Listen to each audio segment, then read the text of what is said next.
আপনি অথবা আপনার বাসায় কি এমন কেউ আছে যেই ওয়াশরুমে লম্বা সময় ধরে বসে থাকে এবং সাথে মোবাইলটাও তার সাথে থাকে? তাহলে ভিডিওটা তার জন্য পারলে তার সাথে শেয়ার করবেন।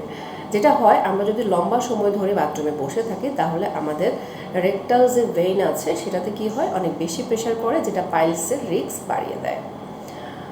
দেখা গেছে 15 মিনিটেরও বেশি সময় ধরে যদি আমরা বাথরুমে বসে থাকি তাহলে আমাদের লোয়ার রেকটাম এরিয়া এবং পেলভিক এরিয়ার ব্লাড কুলিং হতে থাকে, যা কি করে শর্ট টার্মে যে প্রবলেমগুলো করে সেটা হচ্ছে যে সোয়েলিং, ব্যথা, এ ধরনের সমস্যা তৈরি করতে পারে, এবং লং টার্মে সেটা ভ্যারিকোজ ভেইন অথবা ব্লাড ভেসেল উইক করে দিতে পারে।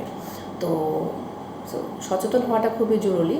এবং মোস্টলি ইম্পর্ট্যান্ট যেটা, যে আমরা যত সময় ধরে বাথরুমে থাকবো জীবাণু কিন্তু আমাদেরকে তত বেশি সময় ধরে পাবে, যেটা কিন্তু পাবলিক টয়লেটের চেয়েও অনেক বেশি ক্ষতিকর।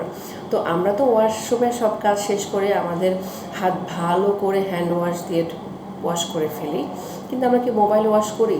নিশ্চয়ই না। তাহলে সচেতন হবেন।